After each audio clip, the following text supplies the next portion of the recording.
حضرت علی نے فرمایا تھا حضرت فاطمہ کو دفن کرنے کے بعد لکل اجتماع من خلیلین فرقۃ وکل الذی قبل الممات قلیل. آج فاطمہ کو دفن کرنے کے بعد مجھ پر یہ بات کھل گئی ہے، کوئی کسی کا ساتھ نہیں دے سکتا، کوئی سدا سلامت نہیں رہ سکتے. ایسی حسین جوڑی بھی آج بکھر گئی. ایسا حسین جوڑا کوئی دنیا میں کہاں سے لائے گا؟ ایسا جمال کوئی کہاں سے لائے گا؟ ایسی جوڑی کوئی کہاں سے لائے گا؟ علی اور فاطمہ کی جوڑی کوئی دکھائے تو صحیح، کوئی نبیوں کے بعد کوئی ایسی جوڑی بنی ہو. لیکن آج یہ جوڑی ٹوٹ گئی. 24 سال کی عمر میں فاطمہ جدائی دے گئی، 24 برس کی عمر میں جدائی دے کے آ رہی. ہاں لیکن بھائی ان کا تو مرنا بھی زندگی تھا. پانی کے لیے اپنی خادمہ سے فرمایا میرے غسل کا پانی رکھو. خادمہ نے پانی رکھا، خود غسل فرمایا، پھر اس کے بعد چارپائی کو درمیان میں رکھوایا اور کپڑے پہنے اور فرمایا علی اس وقت کہیں باہر نکلے تھے، فرمایا اب میں مر رہی ہوں، میرا غسل ہو چکا ہے، مجھے دوبارہ غسل نہ دینا، یہی میرا غسل ہے اور علی کو بتا دینا. اور وہ گئی. ہاں آپ نے کہا تھا حضرت فاطمہ سے میں جا رہا ہوں، وہ رونے لگی. پھر آپ نے پھر کان میں کہا نہیں تو غم نہ کر، سب سے پہلے تو ہی مجھ سے آ کے ملے گی. پھر وہ ہنسنے لگی. حضرت عائشہ رضی اللہ عنہا دیکھ رہی تھی، پہلے روئی پھر ہنسی. تو کہا یہ کیا بات ہوئی؟ کہا مجھے میرے باپ نے کہا میں جا رہا ہوں تو مجھے رونا آیا. تو پھر انہوں نے فرمایا تو غم نہ کر، سب سے پہلے تو ہی مجھ سے آ کے ملے گی. تو پھر میں خوش ہو گئی. باپ کے جانے کے صرف 6 مہینے کے بعد ابا سے ملاقات ہو گئی. تو حضرت علی فرما رہے ہیں آج دیکھو دیکھو ان افتقادی فاطمہ بعد احمد دلیل علی اللہ یدوم خلیل. آؤ آؤ دیکھو دیکھو میں نے انہی ہاتھوں سے محمد مصطفیٰ کو قبر میں اتارا تھا، آج انہی ہاتھوں سے میں نے فاطمہ کو اتار دیا. آج مجھ سے کہ دنیا کا دھوکہ کھل گیا ہے، مجھے پتہ چل گیا ہے کہ یہاں کوئی دوستی سلامت نہیں رہ سکتی، کوئی گھر آباد نہیں رہ سکتا. کل بیت وان طالت سلامتھا یوم ستدرکہ النکباء والحباب. او میرے بھائیو کوئی گھر کتنا آباد رہے سلامت رہے، ایک دن آتا ہے کہ مکڑی کے جالوں کے سوا وہاں کچھ نہیں ہوتا، ہواؤں کی سنسناہٹ کے سوا وہاں کچھ نہیں ہوتا. اللہ کا واسطہ دیتا ہوں فیصلہ آباد سے دھوکہ نہ کھاؤ، اس کے بازاروں سے دھوکہ نہ کھاؤ، ہوش میں آؤ ہم غلط جا رہے ہیں. اور میرے بھائی اگر مر کے اللہ کے پاس جانا ہے جس زندگی سے واپس آؤ، واپس آؤ. میں اللہ کو اس کے رسول کا واسطہ دیتا ہوں.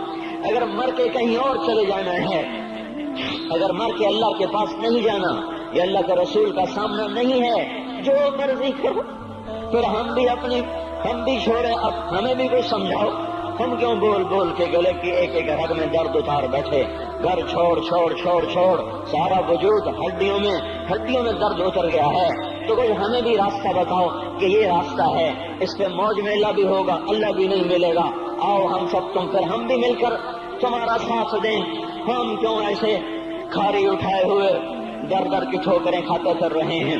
میرے بھائیو اور اگر ایسا کوئی راستہ نہیں ہے تو میں بتا رہا ہوں کوئی نہیں ہے، کوئی نہیں ہے، کوئی نہیں ہے. میرے پاس کوئی مضمون نہیں بیان کرنے کو. میں یہ نوجوانوں کو دیکھتا ہوں میرے بند ٹوٹ جاتے ہیں، میں دیوانہ ہو جاتا ہوں کہ میں ان کے کیسے دلوں میں اتر کر ان کے دلوں کی لگاموں کو اللہ کی طرف پھیر دوں اور اس کے رسول کی طرف پھیر دوں.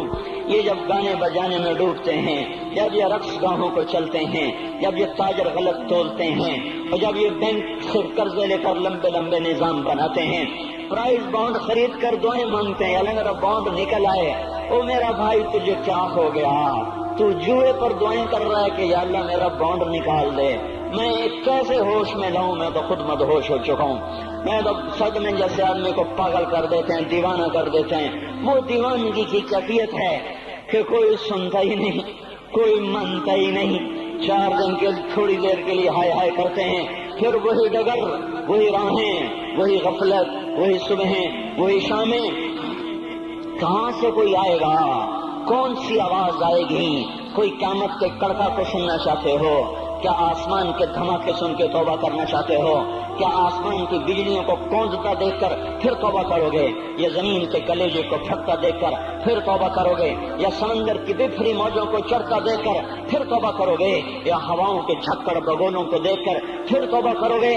نہیں، پھر توبہ کا وقت نکل جاتا ہے، ابھی وقت ہے، ابھی ہم لوٹ آئیں، آ جائیں۔ قبروں کی وہ سیدگی یاد کرو، قبروں کے اندھیرے یاد کرو۔ اور میں آپ کو سنا رہا تھا، اس قبر نے مجھے روک لیا، اس کی ایک ایک مٹی کے ذرے نے مجھے کہا کچھ ادھر پڑھ لو، یہاں کوئی نہیں آیا۔ ہاں، کوئی نہیں آیا کرتا، کوئی نہیں آیا کرتا۔ یہاں علی فاطمہ جدا ہو گئے، باقی کون ہمیشہ رہ سکتا ہے؟ اور جب جدائیاں ہوتی ہیں پھر کیا ہوتا ہے؟ كأن لم تكن بيني وبينك خلة ولا حسن ود مرة في التبادل۔ پھر ایسا ہوتا ہے جب جدائیاں ہو جاتی ہیں پھر یوں ہوتا ہے کہ جیسے کبھی کوئی آیا ہی نہ تھا، کوئی مل بیٹھا ہی نہ تھا، کوئی ماں نہ تھی، کوئی باپ نہ تھا، کوئی بھائی نہ تھا، کوئی سنگی نہ تھا، کوئی ساتھی نہ تھا۔ اس طرح انسان بھلا دیتا ہے اپنے جھمیلوں میں گم ہو کر، ہنسی مذاق میں گم ہو کر۔ میں اس قبر میں کھڑا پڑھتا جا رہا ہوں، اس کا کتبہ ٹیڑھا ہو چکا ہے زمانے کی گردش نے اور ماضی کے بے رحم گردش نے اس کے سارے کتبے کو کالا کر دیا تھا۔ مجھے تجسس ہوا، میں دیکھوں یہ ہے کون جس کی قبر نے مجھ جیسے اجنبی کو رونے پہ مجبور کر دیا اور مجھے کھڑا کر دیا۔ میں قریب ہوا، میں نے جھاڑا تو پر لکھا ہوا تھا اللہ اکبر، رستم ہند امام بخش۔ رستم ہند، جس کے لیے مہاراج قالین بچھاتے، جس کو ہاتھیوں پہ سوار کروا کے لایا جاتا تھا، جس کے آگے پیچھے ڈھول بجتے تھے، اور جیسے آج کل یہ کرکٹ کے کھلاڑیوں کے آگے پیچھے خلقت ہوتی ہے، یہ وہ دور تھا جب پہلوانوں کے آگے پیچھے خلقت ہوتی تھی۔ آج اس کی خبر ویران ہو کر کہہ رہی ہے کوئی ادھر بھی تو پڑھ کے جب چلتا جائے، کوئی یہاں بھی تو کچھ تحفہ دیتا جائے۔ میرے محترم بھائیو، جب موت آئے گی تو کوئی اولاد یاد نہ کرے گی، کوئی ماں باپ یاد نہ کریں گے، مائیں لال بھول جاتی ہیں، ماؤں کو بچے بھول جاتے ہیں، ماؤں کو بچے بھول جاتے ہیں، باپ اولادیں بھول جاتے ہیں، بیویوں کو خامن مل جاتے ہیں، خامدوں کو بیویاں مل جاتی ہیں، یاروں کو یار مل جاتے ہیں۔ وہ تو ہم ہیں جو جا کے تہہ خاک سو جاتے ہیں، اکیلے تنہا زندگی کا سفر شروع ہو جاتا ہے۔ علی بن ابی طالب جیسا شاہ سوار، اللہ تعالیٰ کا مکرم محبوب انسان، جس کو اللہ کے نبی نے کہا علی تجھے بشارت ہو، جنت میں تیرا گھر میرے گھر کے سامنے ہوگا، اتنی بڑی بشارت، علی تجھے مبارک ہو، جنت میں تیرا گھر میرے گھر کے سامنے ہوگا۔ اتنی بڑی بشارت کا لینے والا، روزانہ کی رات کی فریاد، مجھے تو پتہ نہیں کہ میرا یہ بیان قبول ہے کہ مردود ہے، آپ کو پتہ نہیں آپ کی آمد قبول ہے کہ مردود ہے۔ آج 25 روزے رکھتے ہوئے ہو گئے، کچھ پتہ نہیں اللہ تعالیٰ قبول کرے گا یا رد کر دے گا۔ بڑی ذات ہے، آج تک زندگی میں کوئی ایک عمل بھی نظر نہیں آتا جس پر ہم دعویٰ کر سکیں یہ کام تو میرا اللہ کو بڑا پسند آئے گا اور میری بخشش کا سامان ہو جائے گا۔ ہم فقیر لوگ ہیں میرے بھائیو، ہماری معیشت اتنی خراب نہیں ہوئی جتنا ہمارا ایمان خراب ہو گیا ہے۔